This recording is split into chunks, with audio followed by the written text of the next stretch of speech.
Saudara Komisi Pemberantasan Korupsi memanggil Muhaimin Iskandar terkait kasus dugaan korupsi yang terjadi 11 tahun lalu. Tudingan politisasi KPK pun mengemuka. Kita akan membahas bersama dengan Ketua DPP Partai Nasdem, sudah ada Effendi Koiri atau Gus Coy, anggota Komisi 3 DPR dari fraksi PD Perjuangan, sudah ada Bang Trimedia Panjaitan, dan pegiat anti korupsi, sudah ada Bung Saur Siagian. Terima kasih sudah bergabung bersama kami di Kompas Petang. Terima kasih Mbak. Terima kasih Mbak. Langsung saya akan ke Gus Coy. Gus Coy, Anda melihat pemanggilan untuk dimintai keterangan ini terhadap Caimin seperti apa? Ya, jadi yang pertama, setiap warga negara menginginkan pemberantasan korupsi dilakukan secara profesional, serius.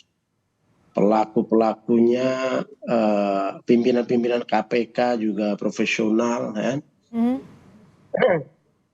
Kemudian setiap warga negara yang dimintai keterangan, yang diduga terkait, itu juga harus memenuhi undangan atau panggilan dari lembaga-lembaga penegak hukum termasuk KPK. Nah, dalam konteks Caimin ini, yang sekarang ini, itu kasusnya 2012 yang lalu. Ya. Kenapa tidak segera diselesaikan sejak dulu? Kenapa itu pemanggilan terjadi di sini? Terjadi persis setelah Caimin diumumkan sebagai calon wakil presiden dari Koalisi Perubahan. Ini kalau ada masyarakat publik berasumsi KPK tidak profesional, KPK ada unsur politiknya menjadi alat politik, KPK bukan sepenuhnya menegakkan hukum. Itu kan tidak terlalu salah. Ngapain saja selama 12 tahun ini? Hah? Kok baru begitu diumumkan menjadi calon presiden, calon wakil presiden, dan ada pemanggilan? Ada apa ini? Oke.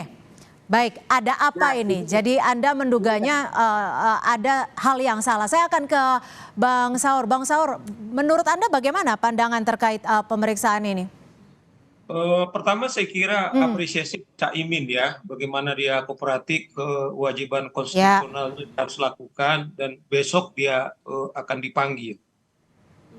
Tentu kawan-kawan saya selalu kalau dalam konteks politik seperti itu para politisi, saya pikir kita pahami kemudian itu dikaitkan kepada soal politik. Nah, saya tidak ahli di sana. Saya sebagai advokat, sebagai pegiat anti korupsi, mestinya KPK harus. Tetapi menurut saya begini, hal yang paling penting, karena ini menurut saya bahwa saudara Caimin adalah sebagai saksi jelas di KUHP. Seseorang saksi adalah seseorang yang diduga seseorang yang melihat, mendengar, dan mengalami. Nah, kita tidak tahu apakah keterangan Caimin perlu. Cuman kita harus ingatkan Mbak Clara, soal korupsi ini menurut saya adalah sesuatu yang sangat penting, apalagi menyangkut presiden atau calon presiden. Kita apresiasi KPK. Oke, maaf saya potong Bang Saur, tapi terkait dengan kasus ini bisa dibedakan tidak antara politik dan kasus hukumnya? Nah, mestinya itu yang menjawab Mbak Clara, KPK, karena kita tidak berkompetens untuk menjawab itu. Jadi itu sebabnya kita pahami analisisnya Gus Coy itu bisa kita pahami, kemudian semua ini kan menduga-duga. Cuman problemnya barangkali begini, saya kasih perspektif Mbak Clara. Dengan Cynthia, Bang Saur? Sorry, Mbak Cynthia. Ya. Kalau misalnya saya sendiri mengatakan bahwa soal korupsi ini, katakanlah kawan-kawan kita dulu, saudara Joni Plate. Saudara Joni Plate tersangka, kawan-kawan Nasdem juga mengatakan yang sama kan, politisasi. Ternyata kejaksaan membuktikan sampai sekarang kasusnya kan ada di pengadilan sudah sebagai terdakwa. Nah, kalau kita lihat, ini kita menurut putusan. Kalau saya sebenarnya mendorong teman-teman di PKB atau Gus Coy, kalau memang katakanlah kita yakin kawan-kawan PKB firm bahwa Gus Imin atau Caimin tidak berbuat atau tidak diduga, harusnya harus didorong. Tetapi soalnya memang sekarang KPK, Mbak Cynthia, karena memang legitimasi KPK juga sedang bermasalah, kemudian ada tudingan seperti Gus Coy ini, saya bisa pahami gitu. Oke. Tetapi saya sebagai publik, ini tidak boleh apakah mau jelang pilpres atau apa, seseorang hukum itu tidak bisa kemudian jadi istihad. Jadi artinya proses hukum tetap harus berjalan seperti itu. Saya akan ke Bung Trimedia. Kalau menurut Anda, tanggapan Anda seperti apa? Apakah tudingan dari politisasi KPK ini benar adanya atau ada tanggapan lain? Saya sependapat dengan Pak Mahfud MD tadi ya. Ini nggak ada politisasi, ini proses hukum biasa. Dan saya kira sepanjang saya mengetahui KPK, karena saya terlibat dalam proses pembuatan undang-undang KPK, memang sulit untuk mengintervensi KPK. Walaupun KPK sekarang sudah dirubah undang-undangnya dan mereka dianggap dilemahkan. Nah, yang kedua, saya kira Caimin sudah menghitung begitu beliau menyatakan mau maju dari koalisi dengan Pak Prabowo, kemudian sekarang resmi jadi cawapres, beliau sudah menghitung bahwa masalahnya tidak ada, masalah hukumnya tidak ada. Dulu kan rame kita dengar tahun 2012 itu soal kardus durian. Oke. Dan saya kira dengan beliau berani maju seperti itu berarti clear. Nah, yang ketiga menurut saya lebih baik sekarang diperiksa seperti Pak Anies tempo hari. Kalau memang tidak ada persoalan hukum dan beliau tidak ada terlibat, paling tidak di dalam KUHP dua alat bukti tidak ada pada Caimin, ya tidak perlu ragu. Terus dan tidak akan mengganggu proses politik yang akan beliau lalui seperti itu, Mbak. Oke, jadi sudah tepat ya ketika Caimin besok akan hadir. Saya akan ke Bang Saur. Bang Saur, tapi ini kan ada tuduhan politisasi dari KPK. Apa sebenarnya yang harus dilakukan KPK agar menyatakan atau membuktikan tuduhan ini tidak benar? Kan prosesnya ini kalau saya tahu kan penyelidikan. Jelas penyelidikan itu adalah mencoba untuk mencari barang bukti apakah ini bisa tindak pidana atau tidak. Nah, oleh karena itu saya kira firm saja KPK melakukan kerja-kerjanya dan tolong juga dipahami kalau ada pendapat Gus Coy kemudian seperti itu sah saja. Cuman saya malah mendorong kawan-kawan di partai pengusung misalnya karena ini soal simpati yang mau dia bangun harusnya didorong. Tetapi jangan dikait-kaitkan. Memang kalau kita kaitkan karena ini sudah tahun politik, itu menurut saya kontraproduktif malah kepada calon. Kenapa nggak dimanfaatkan ini misalnya menjadi katakanlah alat kampanye politik, misalnya kemarin itu Erlangga diperiksa sampai sekarang ini kan kita belum tahu. Dito kemarin diperiksa, kemudian tahu. Jadi presumption of innocence yang dibangun itu mestinya kawan-kawan ini memanfaatkan momentum ini bahwa kalau memang kita firm yakin bahwa Caimin tidak melakukan, ya didorong saja gitu loh. Baik, Gus Coy, bagaimana Anda menanggapi ini? Jadi jika yakin ya firm saja. Lalu bagaimana Anda juga dari partai pengusung menanggapi bahwa pembuktikannya bahwa Caimin memang akan diperiksa besok? Jadi Caimin hadir, saya kira itu bagus. Kami yakin bahwa Caimin tidak terlibat karena menurut informasi yang kami terima dari kawan-kawan di sana sudah gelar 8 kali atau 7 kali gelar perkara ya. Itu tidak ada bukti apa-apa. Itu kita bukan mempersoalkannya dia terlibat apa tidak terlibat. Ya, dia nanti masuk apa tidak, bukan soal itunya ya. Tapi KPK mengapa memanggil persis setelah Caimin diumumkan menjadi calon wakil presiden? Selama 12 tahun kasus ini kan nganggur. Nggak diurut. Kenapa itu? Nah itu aja pertanyaannya. Kenapa? Tapi Mahfud MD kan juga sudah menegaskan ini hanya proses biasa. Hanya untuk meminta keterangan. Iya betul. Mengapa nggak sejak kemarin-kemarin, bulan-bulan kemarin, tahun-tahun kemarin diminta keterangan? Mengapa sekarang? Nah, ketika sekarang di proses seperti ini, dalam dunia politik ini kan tidak semua punya pikiran positif, tidak semua punya niat baik. Mulut jahat banyak, tangan-tangan jahat banyak, otak jahat banyak, ya kan?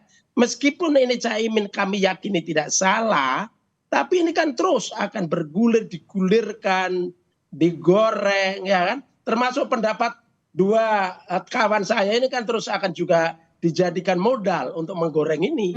Begitu. Oke, Gus Coy, menurut Anda sendiri siapa yang mempolitisasi ini? Dan antara substansi, antara momentum, antara para penggoreng gitu kira-kira gitu kan. Nah, ini harus dilihat begitu. Oke. Nah, menurut saya ya, dan saya kira sejumlah pengamat, sejumlah ahli hukum juga menyatakan ini momentumnya yang tidak tepat. Nah, ketika momentum yang tidak tepat digunakan oleh KPK terkait dengan politik dan politiknya sebentar, terkait dengan rekrutmen untuk kepemimpinan nasional, kepemimpinan bangsa, maka ini membuat gaduh. Menggunakan momentum yang tidak tepat bikin gaduh. Oke, ya. Jadi begini, jika momentumnya menurut Anda tidak tepat, Mbak Cynthia boleh saya komentari? silakan Bang Saya Saur. kira yang menggoreng ini pertama adalah saudara Gus Coy yang menuduh kami ini menggoreng-goreng. Saya ini diminta sebagai seorang advokat, sebagai gigilah anti korupsi.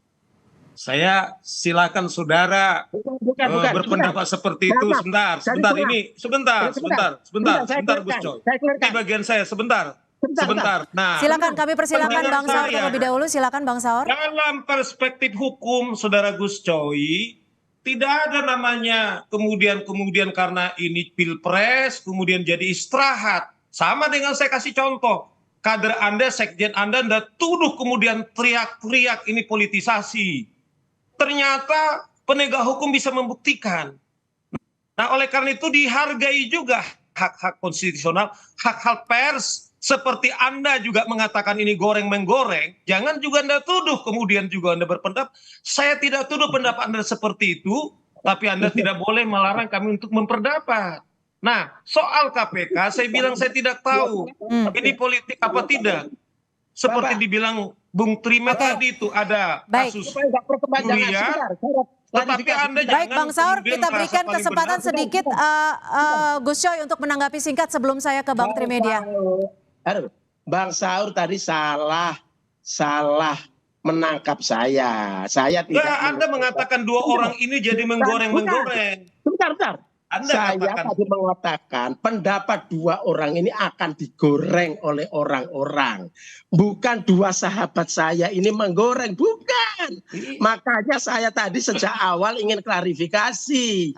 Supaya Bang Saur tidak terlalu jauh salah paham. Baik, saya akan ke Bang Trimedia. Bang Trimedia, menurut Anda bagaimana supaya yang menurut Gus Coy ini momentumnya tidak tepat, tapi di lain pihak ini adalah proses hukum yang memang harus dilalui jika memang ada kerugian negara yang terjadi dalam kasus ini. Silakan Bang Trimedia. 3 bulan yang lalu kami rapat dengan pendapat dengan KPK. Dan pimpinan KPK menyampaikan bahwa mereka menyadari banyak tunggakan perkara yang mereka akan selesaikan. Terutama setelah definitif pimpinan KPK yang sekarang, Pak Firly dan kawan-kawan, ada perpanjangan 1 tahun. Jadi itu yang mereka mau lakukan. Dan saya kira kasus 2012 ini salah satunya. Ada kasus-kasus lain yang juga baru diselesaikan oleh KPK. Jadi kedua menurut saya pimpinan KPK juga atau juru bicara KPK harus menjelaskan seperti apa kasus dan ini masuk lidik atau sidik sudah. Itu yang perlu disampaikan. Apalagi tadi Gus Coy bilang ada yang mereka dengar ada beberapa kali gelar ya, supaya semuanya terang dijelaskan. Tapi yang jelas seperti saya sampaikan tadi Mbak, bahwa KPK mengakui banyak tunggakan perkara. Banyak mungkin perkara-perkara selain Gus Coy ini yang juga akan digulirkan oleh KPK ke depan ini.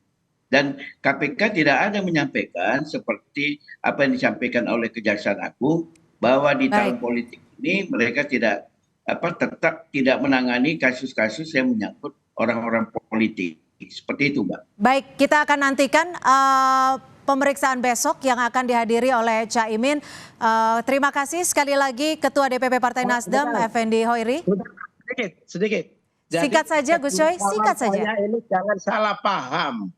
Saya bukan menuntut Anda berdua, tapi pendapat Anda itu bisa dijadikan alat untuk menggunakan. Baik, sudah kita tangkap, sudah diklarifikasi. Terima kasih. Yakin Gus Imi tidak bermasalah, no problem. Baik, sudah ada jalan tengah, tidak masalah. Terima kasih Gus Coy, dan terima kasih juga Bang Trimedia Panjaitan, anggota Komisi 3 DPR RI fraksi PD Perjuangan, dan juga terima kasih Bang Saur Siagian, advokat yang juga pegiat anti korupsi, sudah bergabung bersama kami di Kompas Petang.